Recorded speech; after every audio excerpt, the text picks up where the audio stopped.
This is Mogobe Nuggets of Wisdom podcast. We infuse, we energize, we inspire, and we empower entrepreneurs and entrepreneurs of all stripes in BW and beyond.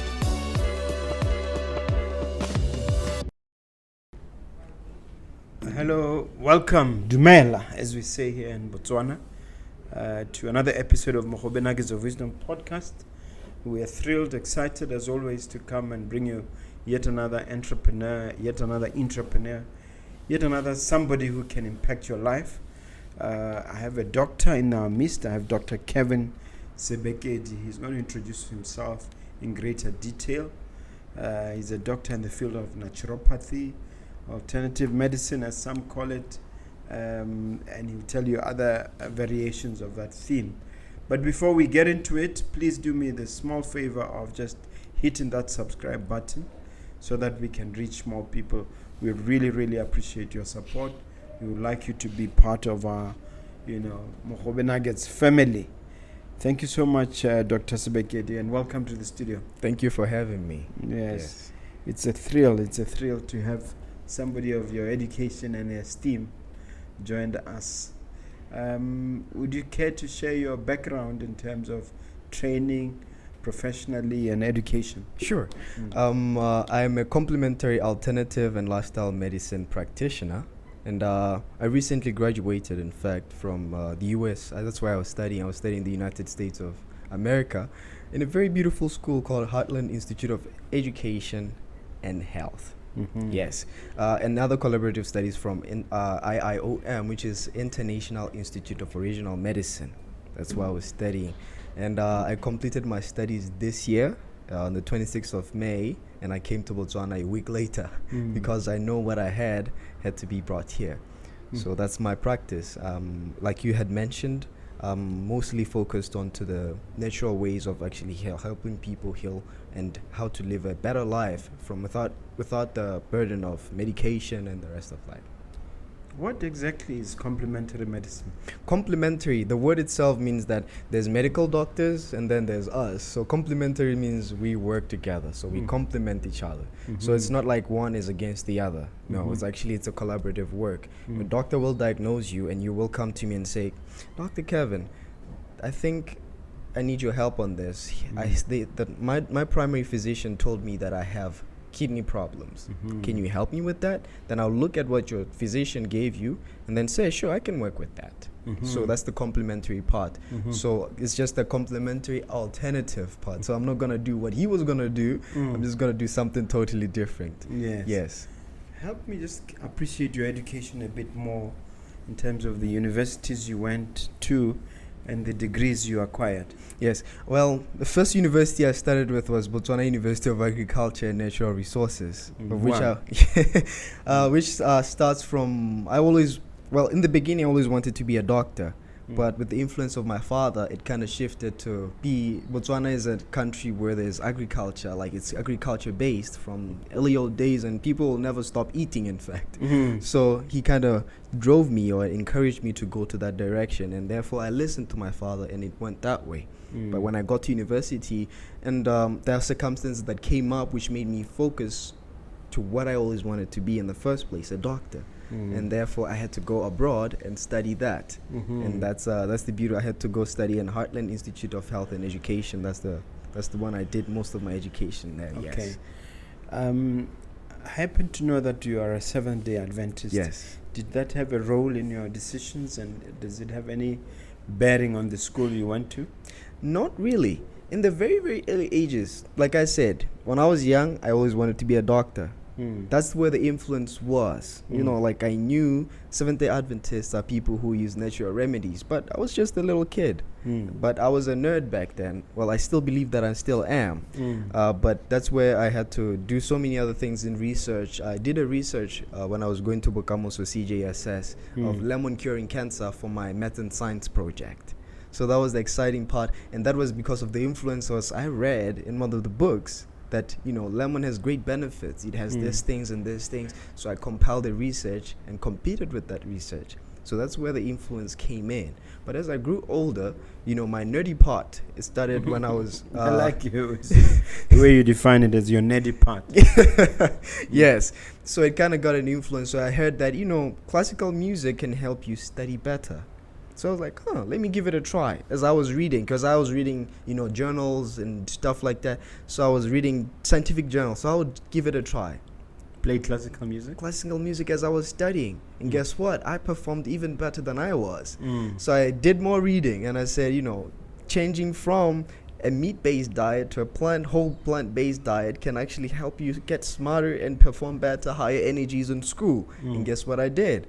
I switched from eating meat at a very, very young age to... In your teens? In my teens, yes. I was 15. I was 15 when I stopped, so I was like, boom. And it helped me. I had higher energies in class. Usually after you eat breakfast or lunch at school, there are those chances where you just catch yourself nodding and dozing off. So that's the influence. So it just kept reinforcing. But my father had a greater influence. I want you to be smart. I want you to support the family. Go to agriculture.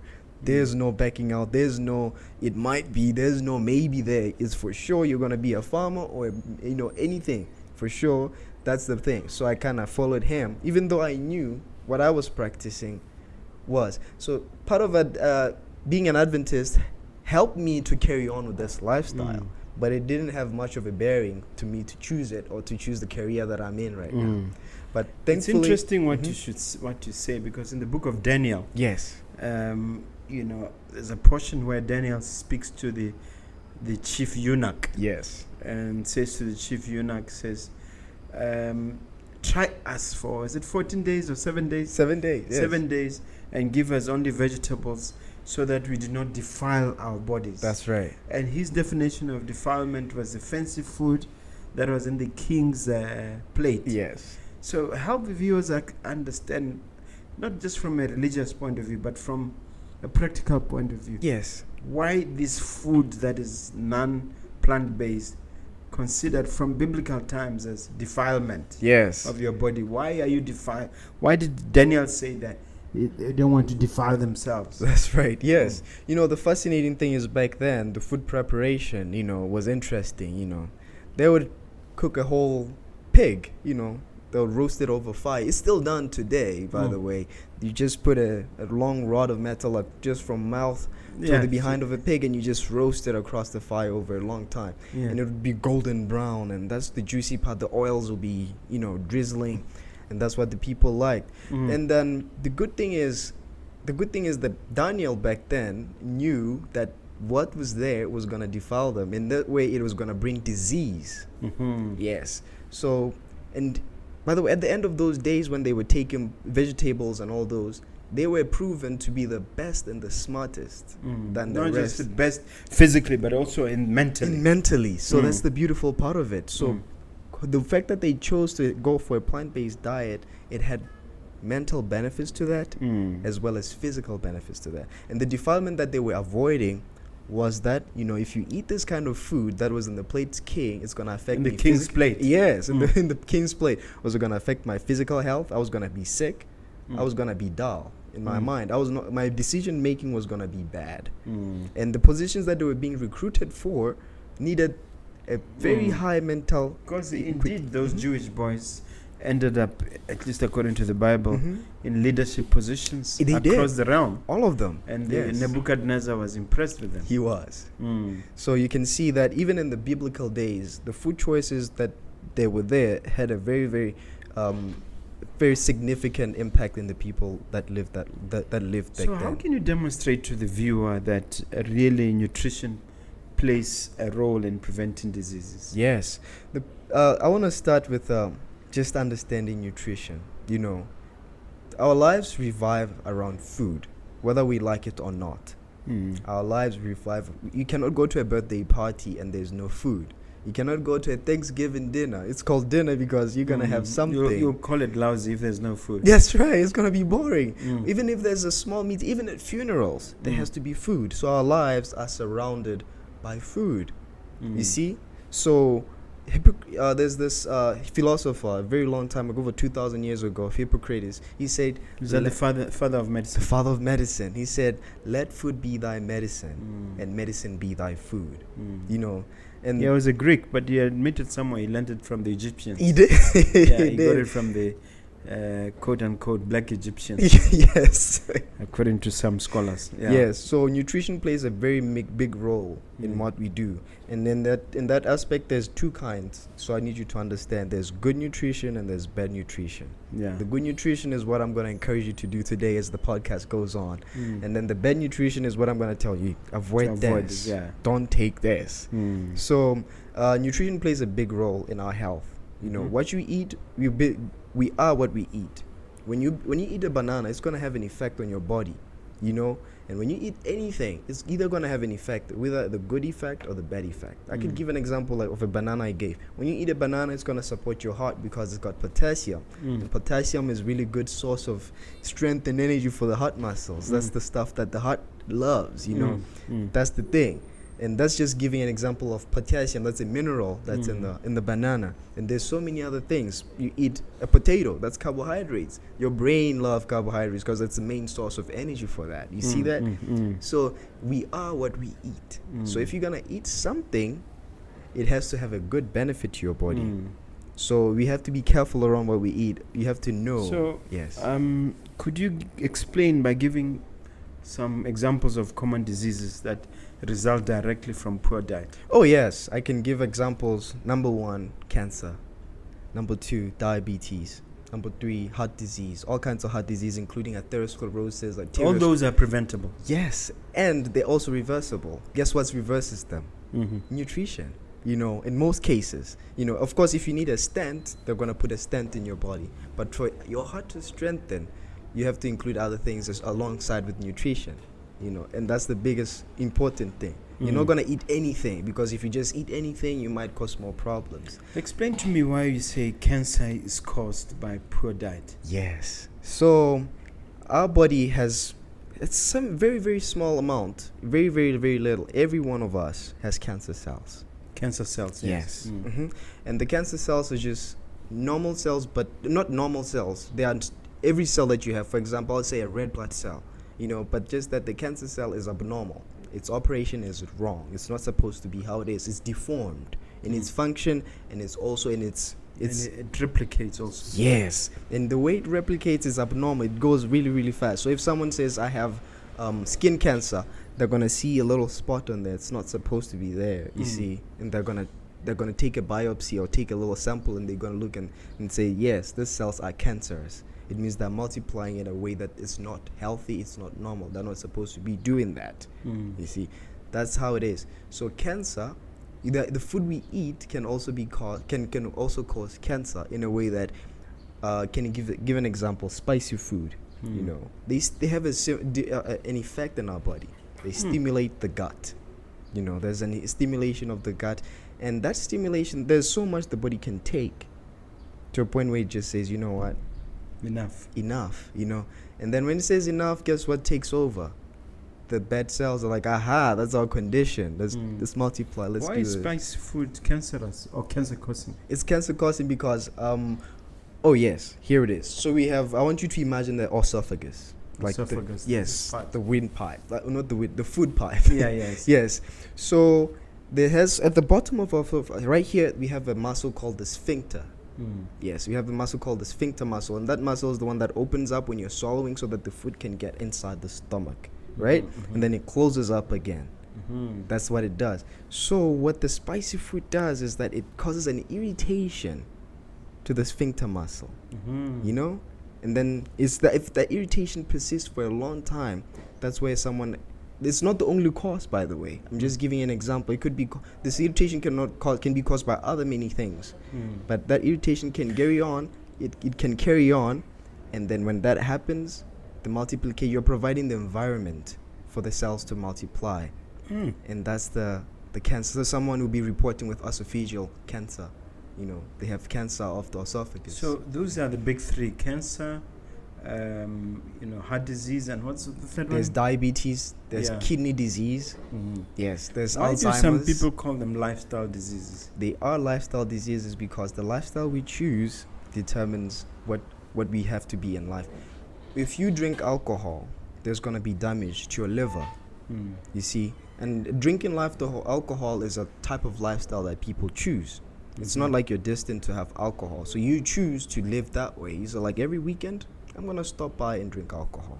Or I'm going to stop by and eat that, right? So that's the kind of lifestyle that you choose to lead, right? And they're lifestyle diseases because they're attached to the way we live, you know?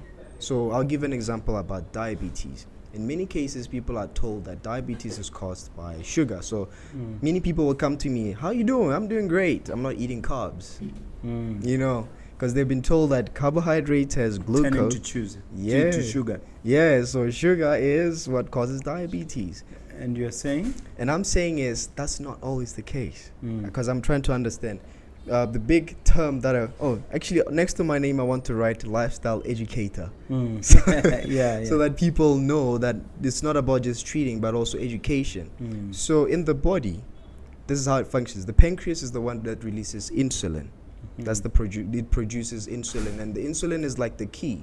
Just like you open your door and you get in, so insulin is like a key that opens the door to the cells, and then the sugar gets in there, and when the sugar is enough, the cell says I'm good. The doors are closed back again. So when there's constantly, let's say I'm taking a lot of fizzy drinks and all that, so my blood sugar is always high. And guess what the kidney is doing? It's causing an overproduction of insulin, and that's overworking the insulin. The pancreas. That's overworking the pancreas, and at some point the pancreas is going to fail producing more insulin. And then when it fails, that's where you go to your doctor and say, no, you have so much sugar in your blood, I'm going to give you an insulin injection. Because that injection, the body cannot produce the insulin itself, so you're going to need it from an external source. When from a personal standpoint, what really pushed you to get into this field? When we were prepping, you mentioned a very, very personal story. Do you want to share it? Yes, I would like to share it. When I was in Buan, my father, it was 2017, my father got sick, very, very sick. And the doctors here in my country were not able to diagnose what the problem was. So they would just, he said, I have back pain, terrible back pain. And guess what they would give him? Painkillers, and they would just up the dose of the painkillers. If it was 500 milligrams, they're going to make it 1,000. They're going to just get rid of the pain that he was doing it, but they were not actually diagnosing him. They failed to diagnose him. And when he went for a trip in South Africa, that's when he got very, very worse, and the doctors over there found out, oh my goodness, mister, you have spinal cord cancer. That was spinal cord cancer. It was just at the lower back, and it's generally when you mess with the spine, and if it's a bad state, that's you're You're not supposed to operate there. It's dangerous. They did operate, to try to cut off the tumor, but it's usually it's a rare cancer and not really well known. Not many doctors are able to perform surgeries on that. And however, unfortunately he passed away. But before that, I tried to suggest, hey, because I did a little bit studies, also remembering the research. Googled a little bit. I remember the studies I did, the research I made in 2013 when I was a little kid, that lemon can do this. So, not only did I stop there, but I also did additional research, a little bit of Googling, as you say. And I found that actually I can help him feel better. I may not be able to save his life, or I can actually extend it longer.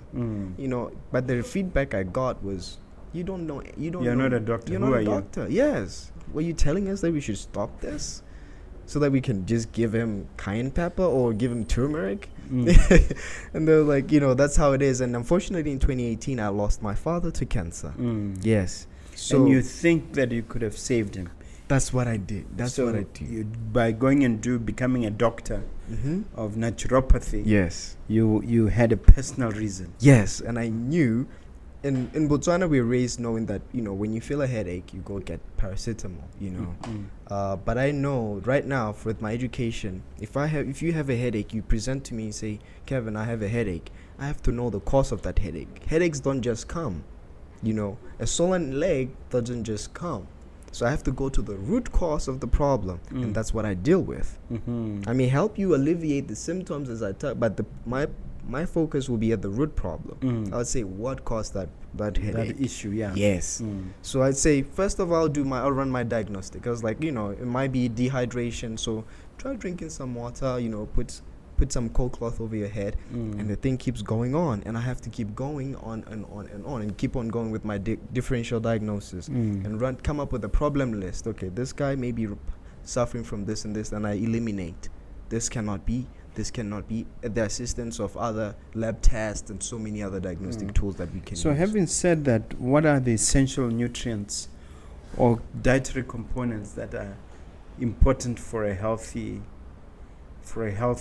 meal, especially if you want to reverse disease like cancer? Right. You want to guess? No, I don't want to speculate. But I know that it has to be plant-based. All nutrients actually are needed to reverse disease. I don't want to say this one nutrient or this 5 nutrients as well which you need. It's like, go take vitamin C, you got this. It doesn't stop there. It's a collaborative work. One thing don't work alone. It has to work with one another. It has to work with another. For example, for vitamin E to be absorbed into the body, it needs fats. So you see that? And fat is a macronutrient. So you need it. You need it. You see, you need lipids. Other people say no fats. Yeah. Yeah. And that's because they don't understand the sources of fats, which is another topic I would like to dive in a little bit. Or sources of foods, like for example, iron. Many people believe that iron, you cannot get it from plant-based foods. But there's different ways you can get iron. And for example, another one is protein. Every time I tell someone that I'm a vegan, they say, oh my goodness, where do you get your protein? Or they start pulling up the biochemistry papers. Or you're like, I'm a biochemist now. Where do you get your protein?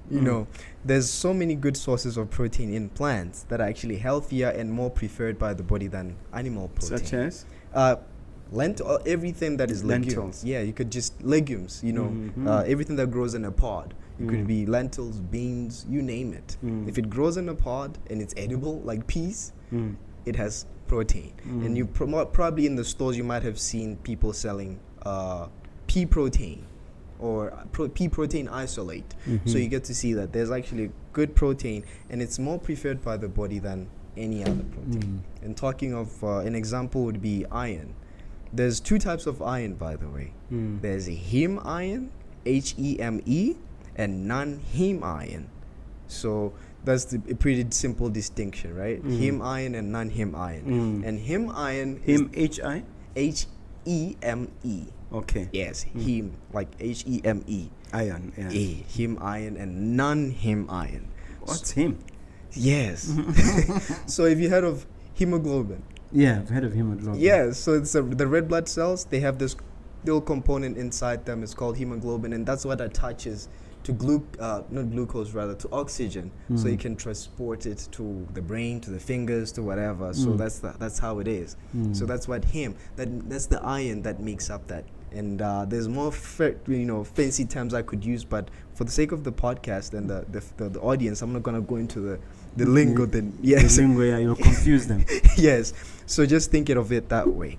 So there's that heme iron, non-heme iron. Heme iron is gotten from animal products like meat. If you eat your liver, you're gonna get heme iron. And if you eat your vegetables or you eat your beans, you're gonna get non-heme iron. You see, that's a different one. Non-heme iron has a faster assimilation, a slower assimilation rate, which means the body takes time to actually take it in. That's the non-heme. So the body prefers the one from the meat, so it's easily absorbable, but it actually causes other conditions. It has other things, especially in relation to diabetes. Yes. So if you take the one that is the body, it's supposed to take a long time to absorb the iron because it knows its limit. It knows, okay, I gotta stop here. Okay, I gotta take this pace to take in this thing. So that's how it works. Yes. So many people are like, where do you get your iron? I just tell them, I go to rosemary. Rosemary is a good source of iron. You can make rosemary tea. It's very nice. It's delicious. It smells good. You eat your beans, your lentils. And talking of non-heme iron, it needs a carrier of a vehicle to drive it inside the body. And that's vitamin E. And you find it in one vegetable? Yeah, you can find it in the colored vegetables and fruits that you can imagine. For example, yellow pepper. Yeah. It has vitamin E. So it needs that vitamin E will be the vehicle to drive the heme iron inside the body. So you have to, so there's no specific nutrient that say, I'm going to take one nutrient in order to optimize my disease, or to optimize my body to fight disease or to prevent disease. So a balanced diet is what's needed. A whole plant-based diet is what I encourage. Yes. So tell me if this upsets you a little bit, but if you had a chance to intervene in 2015 with your dad, knowing what you know now, what would you have done differently? Yes. What would have been your approach to try and save his life? Yes. First of all, I would have taken him off the meat diet. Because what meat does, it promotes an acidic environment inside your body. And cancer thrives in an acidic environment. I would have introduced them to at least having pure air. Because where there's oxygen, cancer doesn't actually... Like walking outside. Or he was on a wheelchair, so actually take him to the park, That's one of the things I would have done. But he was always in the room, in the house, windows closed, because he's a sick man, No. That's the kind of thing. Let him rest. So he was always inside. So I would just go get fresh air, which will give him oxygen. The oxygen levels will go up. Plus vitamin D. Yes, vitamin D, which will help to support the immune system to go higher and stronger. That's the beautiful thing about vitamin D. It's not only for pigment and glowing skin. So this idea that when people are sick, they should go to the bed and stay in bed until they feel better, it's not a good idea. It's not a good idea. Why? It's not a good idea because you're missing out. You're denying your body so many things that could help you recover. That's right. Yes, so that's one of the things some of the things I could have done for my father. I could have told him, hey, avoid sugar, because sugar equals cancer. In other words, don't drink tea without sugar. Yes, in fact, the teas that you drink that ones that will help you. Green teas would have helped him. They would have given him some nutrition that he needed. He needed. You see, I'll tell him, don't eat donuts. I know you like them. I know they bring a little taste to your tongue, but they're not actually doing good. Eat this instead, even though it tastes numb. So do cancer cells actually love eating up the sugar? Yes, they grow faster. That's the source of energy. So our normal cells, they have two sources of energy. That's fats in the form of triglycerides, so they use that. Triglycerides? Yes, I'm learning. So let's call it fats. Yeah. And then we have sugar. The crazy thing is, if I had a chance, we could make an episode on obesity. The body would prefer fats for energy because it gets there easily. But sugar, which is glucose, needs that key, remember? Yes. The insulin. So that takes a little time and it closes the door and everything. But it will take the fat. So when you have more fatty foods, it kind of makes that's what causes insulin resistance. The cells will resist the insulin, the key, and want this fat only. Yeah. So how you and I met is we attended a book signing by a friend of mine, Barolom Barok Sebone. Uncle Barok, yes. And he announced in front of the former president of this country, yes, Lerumo and other dignitaries. Yes. This man is my doctor. Look at me. I've lost so much weight. I'm healthier. I've added vitality. Yes. He was really promoting you big time. Yes. If you don't mind, since he's already gone public about you helping him. Right. What did you do for Baroks that he wants to shout to the whole world? It's almost like you gave him a new lease of life. What did you do? Cool thing, just to throw it in there, I'm the first person in Botswana to have Uncle Barok's new book. And yes. He gave me his autograph. Yes. He said, thank you for helping me find meaning. Yes. That's the beautiful thing. And that left a mark in my heart, like, man, I made a change. However, what I did with Uncle Barok's was exactly what I just said, changing lifestyle. This guy, his friends called him Monaming, like he would eat meat. Monaming. Yes. He even has a name. Yes. Yeah, because I know he used to organize meat festivals. Yes. Ulubatsi and Khansi. You see? Yeah. So the man was well known for eating meat. And me being in my early young rebellion years, I told him, Uncle Barok, you're going to have to stop on that. At least for 30 days and see what happens. So I would prepare food for him. Literally. Prepare food, breakfast, lunch, and supper. So that's what he would take, you know. You literally moved to his house. No, I didn't move to his house. But How would you be able to prepare those meals? I had a team that, you know, I just say, this is the menu. This is the menu that you need. This is the diet this man wants to follow. Can you help me prepare it? Follow these instructions. Yeah. And then they did that. And I would do exercise with him, you know. And that's where the weight loss comes in as well. You know, you would do exercise with him. And then I'll do different treatments, natural treatments, hydrotherapy involved in there. And that's what's that? Hydrotherapy, what's that? In the word itself, hydro meaning water, and therapy, you know, healing or bringing water healing. Water healing, yes. So these are different treatments. It could be hot foot bath, it could be cold mitten friction. So there are different kinds of hydrotherapies that are out there, but I used a lot of them on him to promote the body, to help it recover what it lost, the vitality it lost. What machinery or equipment do you use for that? We have this hydrotherapy machine. So what it does is you can close it, and it's sort of acts as if it's a steam sauna. Yeah. Yes, but the only thing that's left out is your head. So you're this in there and that hot, and the temperature just keeps going. You're sweating, and that improves the detox part. You're getting rid of toxins, lots of toxins outside your body. Yes, and then we have the infrared lamp. You know, you can actually, if there's any part of your body that's inflamed, we focus there, and then the infrared lamp will just kind of increase the temperature at that certain area. And when temperature increases, there's actually higher immunity response to that particular body. For example, when you have a fever, it's your body telling you that there's a bug inside your body. There's something that's not supposed to be there. And therefore, I'm going to take advantage. And when the fever is high, that means your white blood cells, your soldiers inside your body are fighting whatever is there. So it only happens when the temperatures are high. So what I did was like, you know, I'm going to take advantage of the body's way of healing is that I'm going to increase the body temperature so that whatever hidden bug is there is going to be eliminated. You see? And when you're sick already... By steaming him? Yes. Exposing him to steam? Yes. And this is, by the way, you don't have to do... I want to bring a warning here. Many of the things I say here, they need to be under a professional. You see? Yes. Professional guidance. Yes. After specific...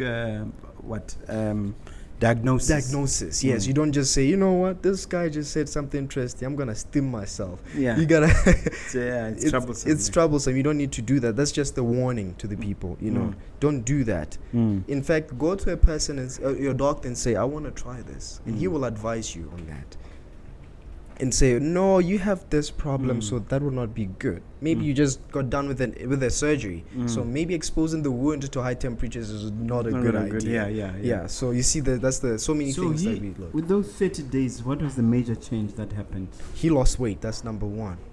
That's number one. Lots of it? Oh yeah, a lot of it. A lot of it that like you 10%? Yeah. More. You know, let's say I'll just give an example. I will not give an actual weight that he had, right? Let's say he was 50 kilos, right? Then he left the center being 40 kilos. Okay. So that's how much. Yeah, he lost quite a bit. That's a lot. Then, you know, usually without compromising on health or mood he still felt like himself. In fact, he improved. You know, he had lethargy. Like he felt a little bit tired most of the time. And then after the implementing some of the things that we were doing, he got that vitality. He used to feel like, you know, he needs to eat more or snack more. That stopped. Instead of eating 3-4 meals in a day, you know, he would just eat the 3 that I gave him. And he would even leave some, you know, he would like, fair enough. That's enough. Yeah. You know, and the funny thing is, that's a point where you just do the juicing.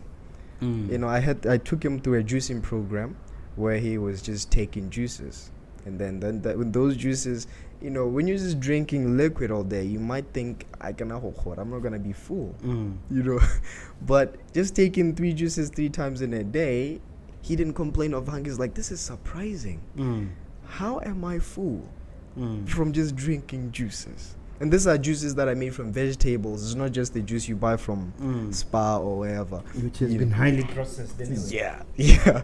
So they put them through some of those programs. And then he had some conditions like diabetes, where you have been taking medication for a very long time. And at the end of the program, your sugars are stable. So he stopped taking the medication. No medication at all. That's a miracle. Yes, it is a miracle. Mm. Yes, it is a miracle. This is something that you were told. Many people, actually, many physicians out there that told that diabetes is a progressive disease, chronic disease, And it's inevitable. It's inevitable. Yeah. You might have genes for diabetes. If your father had diabetes type 2, you might have diabetes. And type you're 2. here to tell us that's not true. No, in terms of it, in fact, in diabetes, there are two types of genes. There's the we call them the dictator genes. In the body, just in the body, there are two types of genes. There's dictator genes, and those dictator genes tell you like, Mr. Mogobe, you're gonna have brown eyes, whether you like it or not. Brown eyes, that's it. They're dictating it and telling you, okay, brown eyes, right? Yeah. And then there's other genes, for example, the diabetes genes, they're like committees. They give suggestions. They're like, you might have diabetes, or you might not. Yeah. So, and you have an election. Yes, you have an election. A choice. You have a choice. So the choice is you can provide the environment for the diabetes genes to be expressed, and that's when you eat bad, or you don't exercise, you don't sleep well, you don't drink your water. Then you have what they call a propensity. That's right. Towards the disease. That's right. Yeah. What are the other common misconceptions and challenges in this area? Yes, the common misconceptions in this area, there's so many goofy diets out there. Goofy, like funny looking diets. They tell you, okay, just eat fats and you will lose you'll lose weight. But the misconception is the person says, I want to lose weight. The crazy thing is you will lose weight, from doing that diet, And then the problem now comes up is now after you've lost those weight, that amount of weight that you wanted to lose, now the problem is you have high cholesterol, you're at risk of heart disease, you have atherosclerosis, you have so many things. But you did side effects of that diet. Yes, because you did it in an abnormal manner. Yeah, the weight loss. You took a shortcut. You cannot take a shortcut in that manner. If you want to lose weight, improve your diet, and do the right diet. Don't focus on one part of the diet and say, I want to lose weight fast, therefore imagine your whole body. Think of the whole body. Okay, if I just eat this, is it gonna bring some adverse effects to my body? You see, if I eat a fat only diet, where it's a fatty food, that's increasing heart disease problems. That's what it thing. It's called a ketogenic diet, by the way. That's what it's called. It's a very high fat diet. You eat this, and then there's other diets that say, you know what? It's started by a certain doctor. No, it's not the one. Yes. Yeah. Yes. The ketogenic diet is in the context of the brain. The body it produces a lot of ketones, and ketones are like usually the brain prefers ketones for energy. It makes you sharper and then remember the processing of energy is faster when the fat is there. When the fat is there, it's taking advantage of the metabolism of the body. Yes. I've had a guest here say most of the things we put in our trolleys actually are not good for us. True. That we fill our trolleys with all kinds of things that are terrible for us. Yes. Can you give us a short indication of those things? Yes. All processed foods. All processed foods. That's actually what's defined processed. Processed is say there's maize, right? Mead. And then you take it to the factory and you turn it into powder. That's pallage, that's the maize meal, right? So papa is no good. It's best to have the maize as it is, because it has other components. That's the fiber in there, and you haven't lost some of the nutrients that are along. If you eat the maize as it is on the cob, it has more benefit compared to if it's just taking out some of the nutrients and you're just eating powder. Just what that else? It is. Some of the things could be cornflakes. That's part of the thing. It could be. Does it matter whether it's brown, as in brown cornflakes, or light ones? So in the brown bran flakes. Bran flakes, yes. What the bran flakes is, they found out that, indeed we have taken out the fiber from our corn when we were processing it. Therefore, we're just going to throw a little bit of fiber in there. Just a little bit. Yes, then we're going to supplement it. That's why they always say fortified with vitamin E, C, K, or whatever it's in there. Yeah. Because they know all those nutrients were lost. They took everything out and they're fortifying fortifying it, you see. So cornflakes. That's one of the cornflakes. That's also one of them. And also oils, funny enough, vegetable oils, it's best to have, let's say olive oil. It's best to have olives compared to the olive oil, because the olive oil, they pressed out so many things. You can name it extra virgin olive oil, whatever you name it, but it is processed whether we like it or not. It may be better compared to other vegetable oils, but it's still not healthy. It's what still about things like sunflower oil? Yes, same thing. Same thing. I would encourage you to eat sunflower seeds, because the oils in the seeds are actually much better and they're healthier. But let me understand the food industry then. Is this an industry that goes out of its way to sell a majority of its products to the population, knowing full well that majority of these products are killing the population? Does that make sense to you? It does. What kind of industry is that? Money-centered, not people-centered. But still, can't they make money with healthy stuff? They can. Because people still need to eat. That's true. So, where did we get it all wrong? Why did it go so wrong? It's the money in the quick part, the quick money part, the part. Everybody wants to get richer quicker, So it's best to, it's process things. So let's kill the customers. Yes. Process what kind of thinking is that? In a very egocentric one. Yeah. The thinking is, while I'm killing them, they'll at least make me rich. Yeah.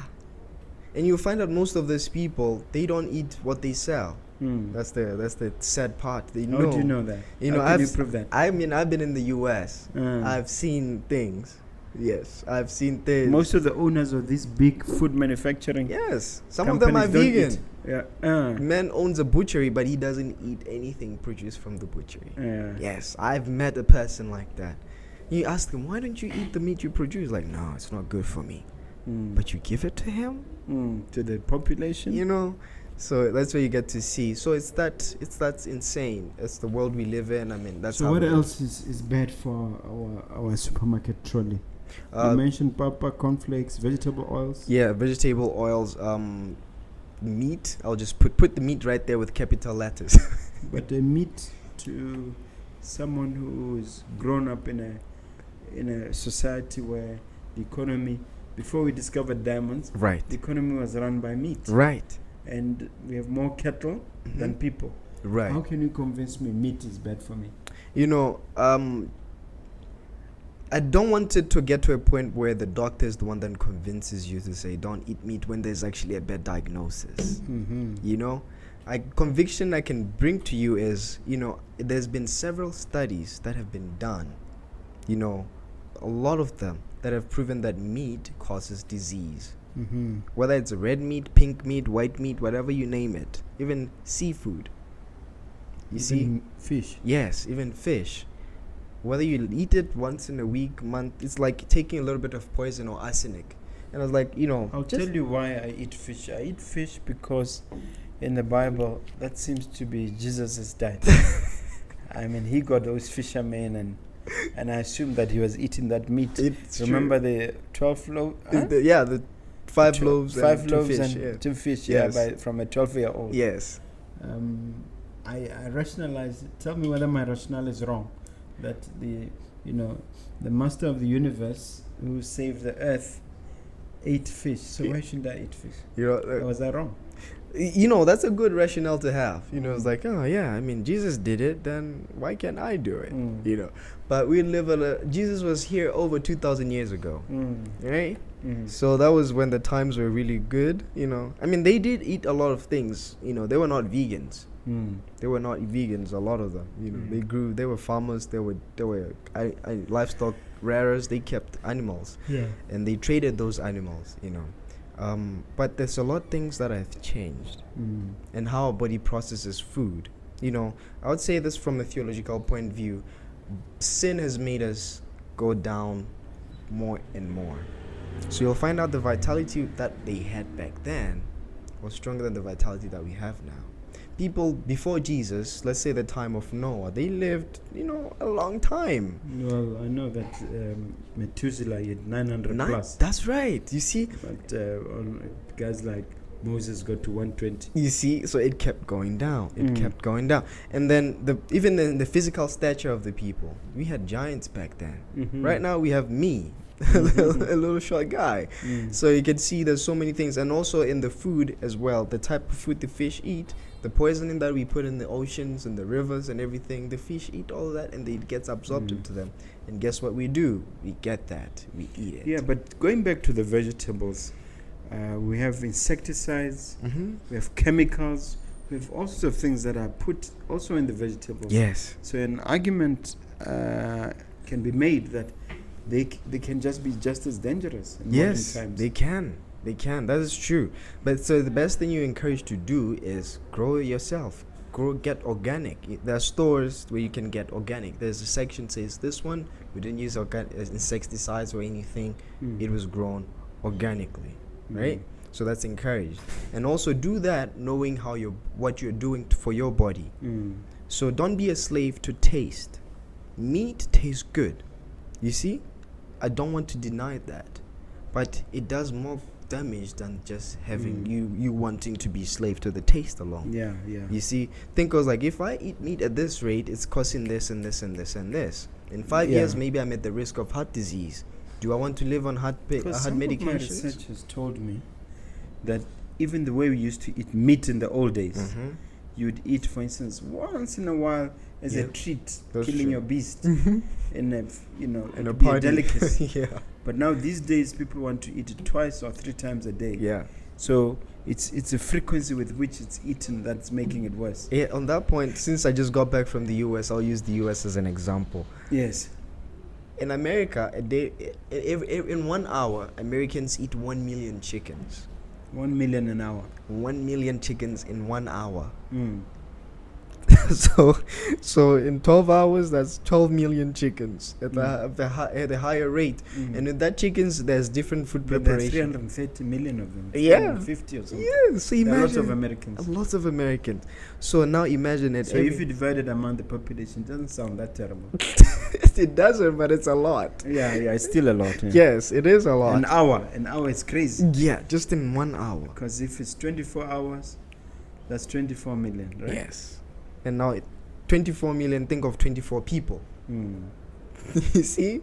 So it is actually a lot. Mm. Now, and the rate that we use, the cooking styles that we use, is actually more dangerous. There's frying, we deep fry our food and all that stuff, and it adds more damage to the damage we're eating already. Mm. And that is a perfect condition for disease to prevail. Mm. Yes.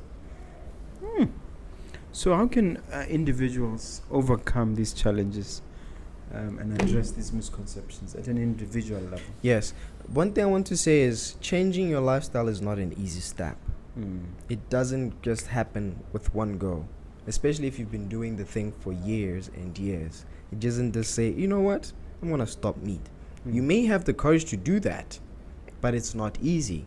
Mm. So this educating yourself is step number one. Educating yourself. And that's actually going maybe to reach out to say, Kevin, I heard you talking about salt. What should I do? There's so many salts in there. Which one should I take? I heard you talking about beans. Is black eyed peas okay?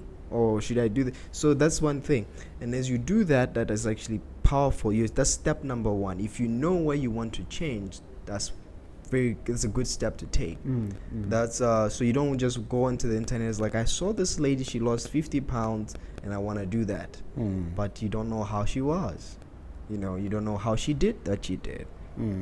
Or you don't know how her body processed that she did. Speaking of salt, I've heard people say Himalayan salt is preferable. Is that true? It And is why? good. It's very high in minerals that I needed. It Mm. has a lot of minerals that are needed by the body. So if you're going to have salt, have that one. I encourage Himalayan salt. However, also sea salt. Not iodated, but the perfect sea salt, because sea salt has other minerals that are needed by the thyroid. So then the thyroid is one thing. Iodine, for example, it's needed. What's iodated? Iodated is like we forced it in there. I don't know what you mean. It's like the salt was processed, it was done, then through the processing we lost the iodine. But guess what? We're gonna just put the The iodine there. in there. Yes. And It's usually not something that you put it in there yourself is not the best. it's know. like processed In some ways, and assimilation is not going to be the same as if it was just in the natural sea salt. Yes. So individuals need to do what to help themselves? Yes, the individuals, they can making the first step is like I mentioned, educating is like, why do I need to change? Then you get to understand, okay, to prevent disease. And then if you know that, you understand that I have to make some simple changes. Going for a walk, exercise. So there are eight laws that I want to. 8 laws. I want you to go through them quickly. And as we're talking about what steps individuals should take is this 8 laws. Number 1, you can write new start. So this is a new beginning for everyone. Yeah, so new start. I've got it. Yes, and standing for nutrition. What does that mean? Nutrition, right? Yes, nutrition. So make sure that the food that you eat is not, for example, if you want to lose weight, it's not calorie dense. It's actually nutrition dense. So you're actually getting all the kinds of nutrition, and the sources of nutrition that you're getting it is very good. So from a whole plant-based diet, that'll be a good start for you. And then number 2, exercise. Even if you're a skinny person, does nutrition automatically means plant-based? Well, I I encourage it to be plant-based, because with animal products, it comes with a lot of challenges. It lets a lot of damage to the body. And the E? The E stands for exercise, physical exercise. And how often? So for a normal person, I would say at least 1 hour each day, 3 times a week. 1 hour in a day, 3 times a week. So 3 hours in a week. But if you're a busy man, try to do 30 minutes every day.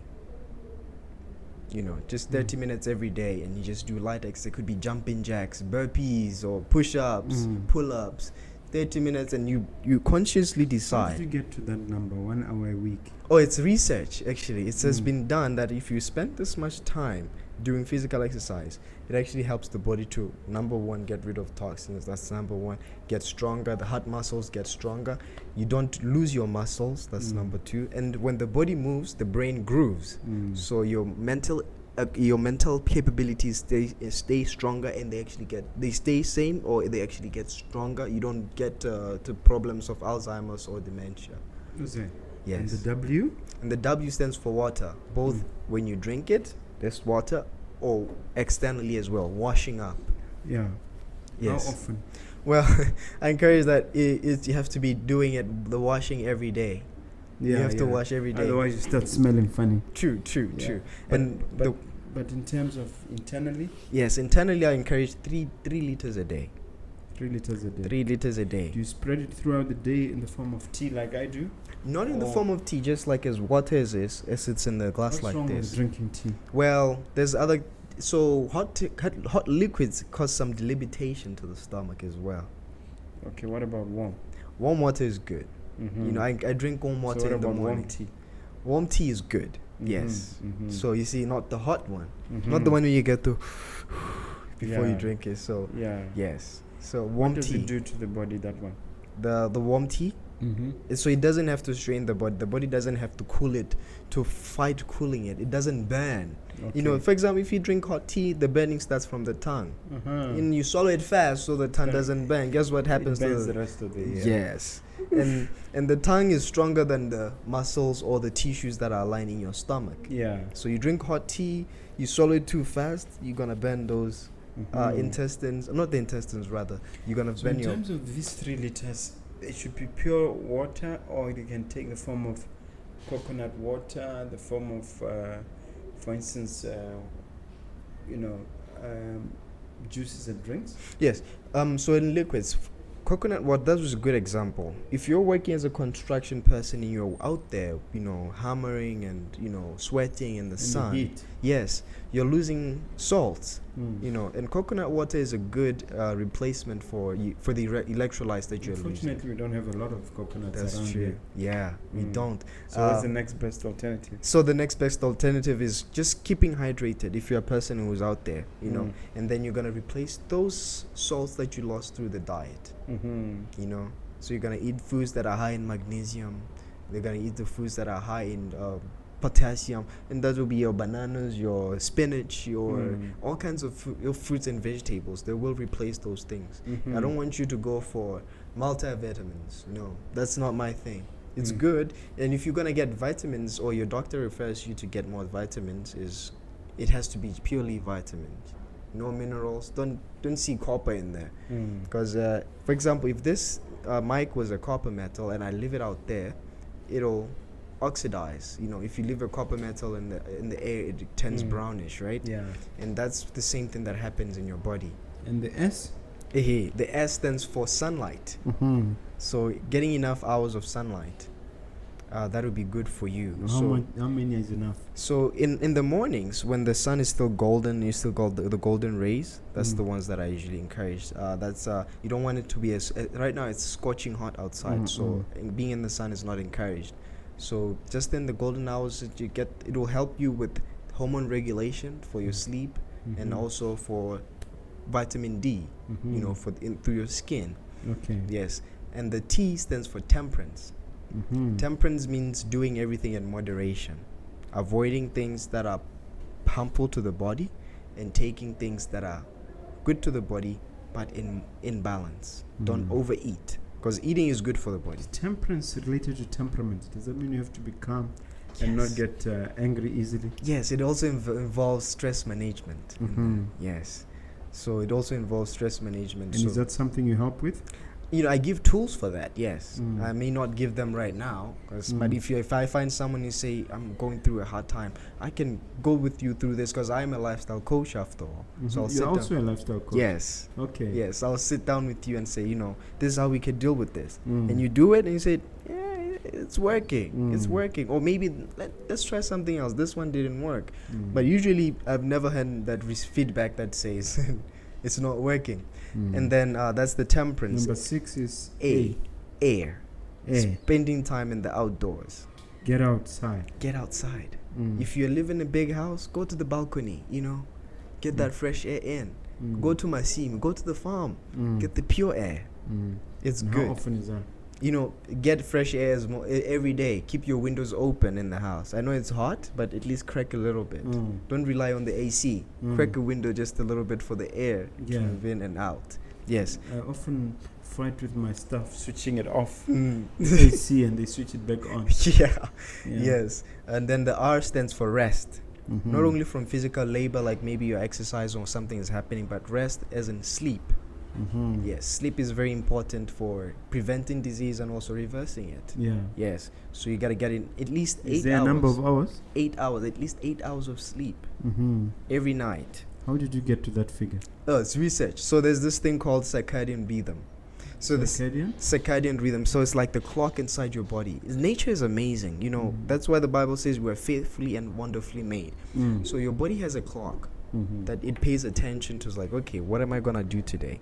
So sometimes, I don't know if you've seen people who say, when it just says 4 o'clock and they don't have an alarm on, they're already up. And when it says 9:30, they've knocked out. It happens to me around 5:30. Yes. So that's the part of the circadian rhythm. So that's your body. Your body goes through different stages of sleep. There's the rapid eye movement. There's the deep sleep. It gets me up regardless of when I slept. Yeah. So even if I slept at 1, it still gets me up around 5. It knows, but you have to be careful on not punishing your body, because it knows it has to wake up around 4. So you don't go to bed at 1. Because you're denying when you're sleeping, there's cell renewing. You're recreating your body. You're just healing the parts that are broken. Your muscles that you tore, that's where the healing. You're sewing back everything else. And there's also memory. The short-term memory is now transferring information to the long-term memory. Yeah. So if you sleep shorter hours, you're cutting that thing. So then people say, so you're interfering with the computer. Yes. The computer system in your head. That's right. Right. So sleep has an effect on Alzheimer's. So if you want to prevent Alzheimer's, make sure you have enough hours of sleep. Which is 8 hours. Yes.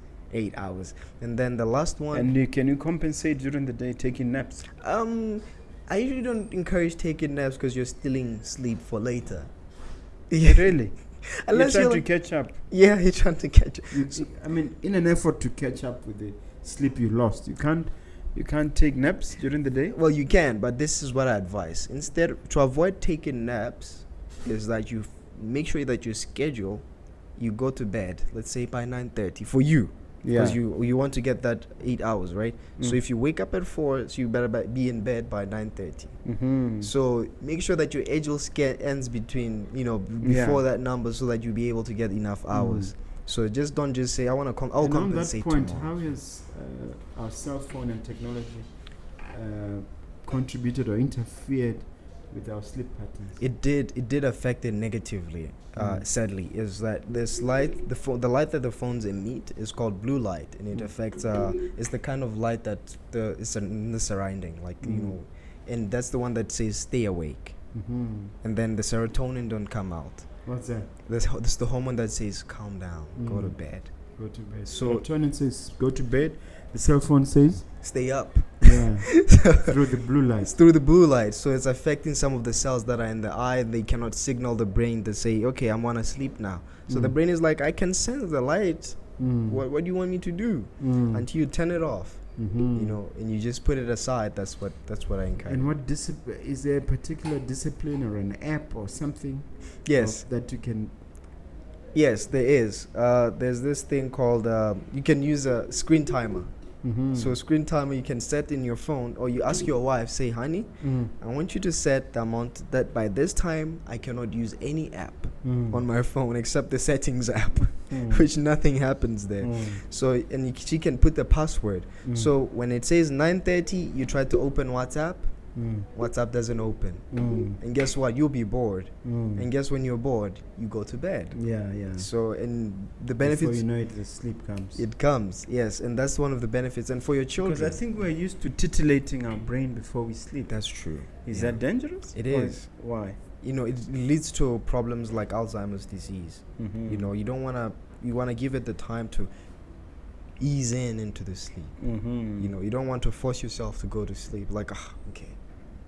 And it'll stay up, and this is what way we use it. The cell phones that we use, this is what causes more damage. So if you don't have enough sleep, it leads you to forgetfulness, and that's when you get older and older, it is a problem. And the same thing for the young people. If they spend more time on the phone, especially in the sleep hours, they'll perform bad in school. Their behavior will change. Because that's how the brain works. We're interfering. It's how the brain's supposed to heal. It's supposed to transfer information around itself. So we're interfering with them. The last T is trusting in God. Trusting in God. In most of my practice, I always tell my patient, whether you're a Christian or you're not, I don't provide healing. However, healing comes from God. I don't have the power to say you are healed. But God is the great physician. He is the one who's able to say, what? My son, you're healed. I'm just simply a tool. I'll just tell you, okay, my brother, go drink this, or go eat this, or go do that. So, are you encouraging your patients to accept Christ then as a savior? I am. Do you actually preach to them? I do. Well, not as a sermon type of thing, but the preaching that I do is usually through my actions. Because I may minister to someone who is not a Christian at all. But maybe they are considering it. I may not know that. But I have to show it in my demeanor. I have to be kind to them all the time. Even if they don't follow the program, I have to show them we can always start again, smile, do the right things, should be like what Christ did. He wasn't impatient with his disciples when he was training them. Why should I be impatient with my patients? So that's one way I'll be preaching to my people. Now, naturopaths are still looked down upon a little bit by regular doctors, and there's a little bit of a tension. What's the cause of that tension, and what are you doing about it? The cause of that tension is because many of the practices that naturopath has, science haven't ventured enough into it. For example, traditional medicine has come back all the way back in the day. Even, for example, Thomas Jefferson, the guy went into a bed and they would say they were cleansing his blood and they drained him dry. He died. You see, even in traditional medicine, there were... And he was the president. He was. They can do that to such a powerful man, because of ignorance. Yes. So until they actually did some education, then they improved their practice, you see? And they go like, okay, so we shouldn't do this.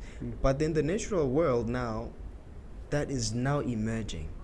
It's an emerging thing. Though it's been there for a long time, people have been using natural ways to heal their bodies. Jesus used mud in the eyes of... Well, that was more like his miracle power. Yes, so yeah. Sometimes he used saliva, sometimes mud. Yes. He used different methods actually for the healing of the eyes. I've noticed. That's true. Yeah. He liked variety. Yes. So that is something that, man, I know this guy's been crippled for a long time, but some of the things as well, in the science part, the natural work that we do is newly emerging. Though most of it is backed up by science, it's the part of acceptance. Many people don't say, you know what, I know this has been working, but I'm not sure yet. Yeah. Until we educate and tell him, hey, this is working. Until we have the word of mouth, like the brother you mentioned, he stood up and said, it worked. Yeah. Look at me. He said it in front of the president, shouting. Yes. Yeah. It worked. Look at me. You caught my attention. Yes. All right. And one last thing that I want to ask you is really regarding the mindset change in terms of how we can bring your message and tie it up with the mindset change that the government is talking about. Right. Do you want to comment on that? Yes, I'd like to comment on that. Is that we are evolving in knowledge. We are evolving in knowledge and also in experiences. We can never... One of my mentors back in the US said, don't let fear cripple you, because if it does, you're not going to stay in the same place. You're going to stay in the same place. That's what fear does. It keeps you stuck. Right. So if you don't want to take that one step, one bold step, and that one bold step changes, it only comes if you have to think different. So it's a paradigm shift. That's why I call it alternative. So it's like, you know what? I'll just give it one try. And one try with the right person, and this So will maybe work out. they should have you join the mindset change team. I would love that. I would love that, and tell people, take it easy on this and that. But tell him Botswana to stop eating meat. Hey, they're gonna throw stones at you. Yeah. That's a problem. But, but it's a good message. Yes. Can you just close with the prostate issue, which affects most men? What are the right foods for that, and what are men in their 40s? It affects men between the 40s and 70s. Yes, what can they do in terms of diet to address it? Yes. So inflammation is a common thing. It just gets, especially for the prostate, the prostate gets bigger. It's bigger. If it was the size of a golf ball, it'll get bigger to the size of a tennis ball. So that's really very, very big. So I encourage you that you eat foods that are high in antioxidants, and those are colorful foods. Your bananas, every color that you can see in the fruit section. That is very good. And the funny truth is, cats cannot see the colors in the fruits. Did you know that? Cats and animals, a dog. When you eat a banana, you're excited. Look, it's a banana. The dog is like, big deal. What's the big deal, man? It's just the thing. They see things in black and white. They see things in motion. In motion. Okay. Yes, because they hunt, and like the hunting instinct. You see. But for you have to gather. We find things that stand out. Look, that one is ripe, so you get a ripe banana. Oh, that one is ripe, you get a ripe tomato, because it's the color thing. So that's the difference between animals and people in terms of the cells in their eyes. So the foods that are high in antioxidants, those are the ones. So eat your vegetables, your greens, all kinds of colors in there. That will help you, in fact, not even get there to the prostate. Your prostate is inflamed. So that's prevention, which is important. So to prevent prostate problems, encourage the high antioxidant. Is it reversible? Yes, it is. How? Well, in using treatments as well, also using diet. There's other treatments that we use. For example, I give a treatment. For example, it's called a sitz bath. Sitz bath. Yes, SITZ. Yes, sitz bath. So what happens? It's very simple. You can do it at home, but you get 2 baths or buckets, that the person can fit in when they sit down, right? And when you put hot water, not too hot to where you can scorch, but hot enough to where you say, okay, this is hot. And then the one you put ice cold water.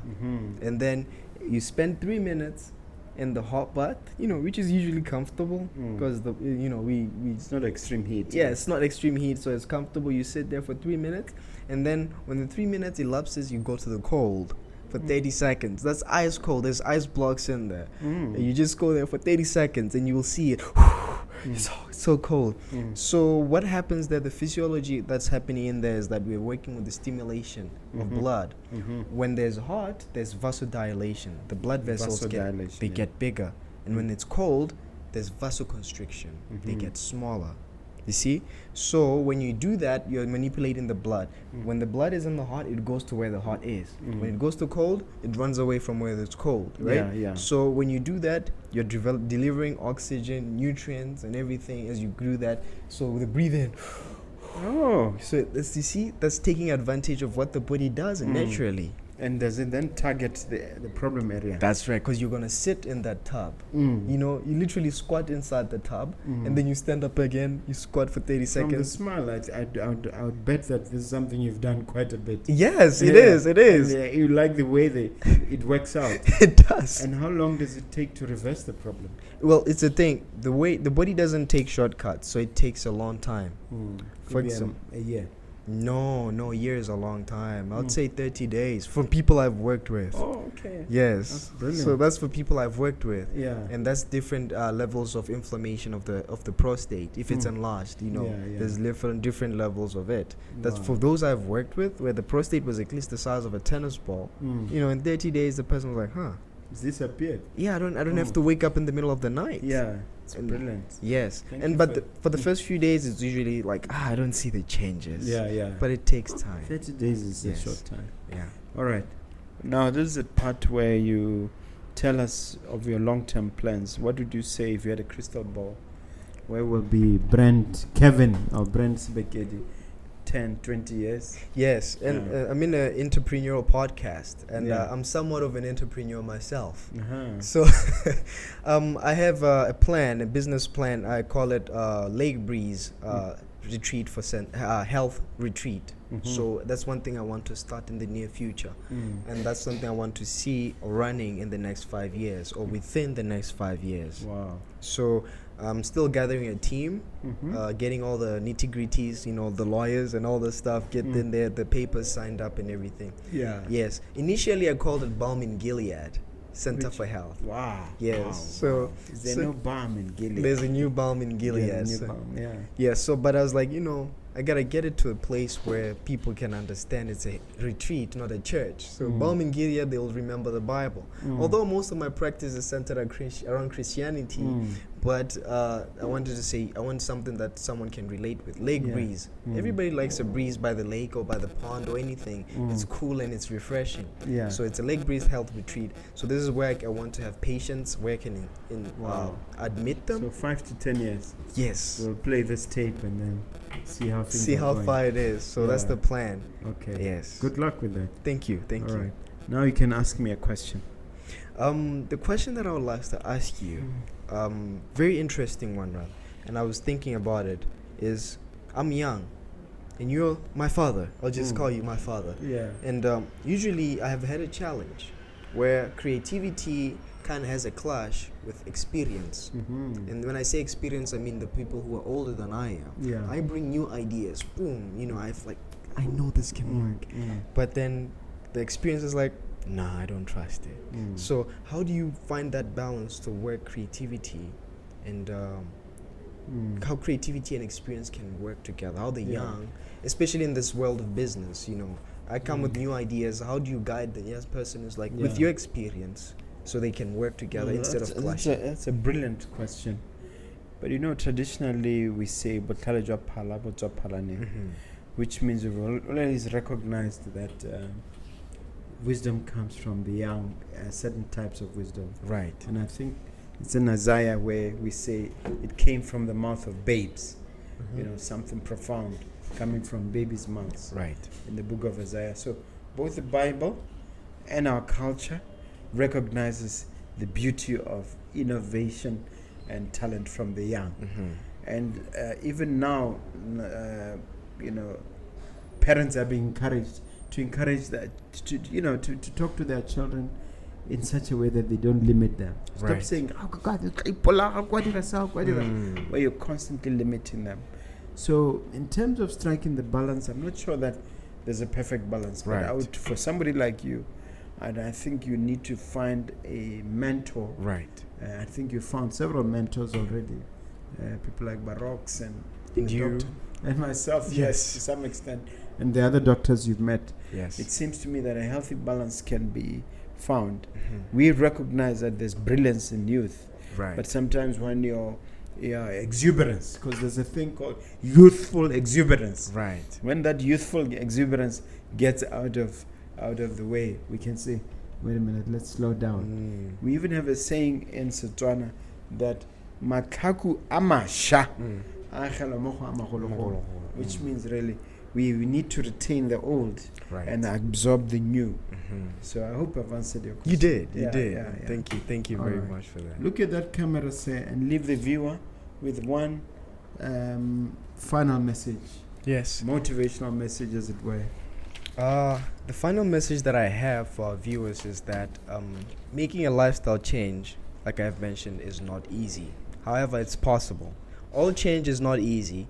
It's uncomfortable, but the results that come after are usually immeasurable and immense. So if you're going to try to make a change, don't wait for tomorrow. Start now. And the starting point is in your mind. How you think is important. So start now, and therefore the next thing is the action. So a journey of 1,000 miles starts with one step. The step is in your thinking. If you think I cannot do this, you're right. And if you think you can do it, you're also right. So choose the right one. Yeah, That's right. it's brilliant. That's very, very brilliant. That's right. Share with them all your contact details, including on and off social media. Yes. Well, you can. I'm on WhatsApp, and my WhatsApp number is 763888290. I'll say it again: 763888290.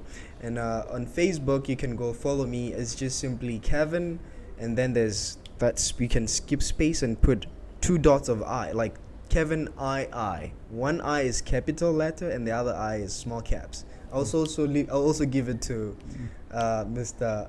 Mogobe here, so you can see it on the show note captions. Yeah. So that's the one. And on Instagram is the same thing. It's linked with my Facebook, so you can get my Facebook as well as my Instagram. But my mode of I'll give you my email as well. Email is Big Health Center. Yes, Big Health Center @gmail.com. That's my work email. Physical address? Physical address, wow, I'm just moved to this new place, so I haven't memorized it. Which part of town? Wow. You are new from America, so I'll have to remember. But I will. Yeah, I will you look give them for it. your WhatsApp. They can always ask for that. Yes, and I'll be happy to help them. Yes. Thank you very much. You've done a good job, sir.